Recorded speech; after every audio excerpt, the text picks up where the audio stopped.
Recently I was home late at night, I was in our kitchen, and I noticed my son had plugged his phone into charge. I went over and looked, and while he plugged it in properly, it wasn't attached quite right to the phone, so it wasn't charging. I grabbed the cord, adjusted it, and made sure that the phone was charging so he would have 100% the next morning.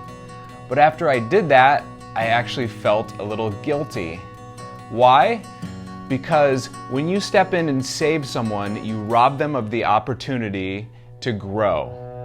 That's a really difficult thing for leaders to learn, but it's also a really powerful concept.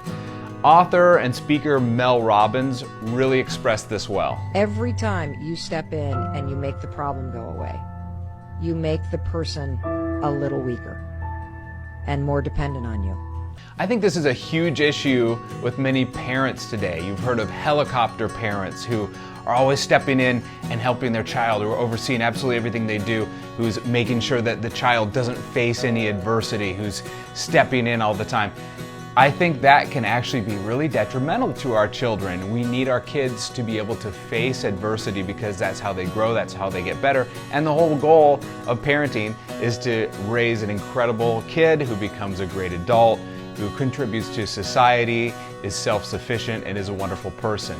They can't do that unless they face hardships and adversity. When you step in and save them, you rob them of the opportunity to grow. I think this is actually a big issue with some leaders. They step in, they try to protect their team and micromanage a little too much. It comes from a good place, but when you are keeping an eye on every little thing that your team does, when you're stepping in and making changes to the work that your team member does, when you're spending a lot of extra time on it, it can be a problem because you're robbing your team member of the opportunity to grow. It's okay to let someone who reports to you try to figure it out on their own, struggle a bit.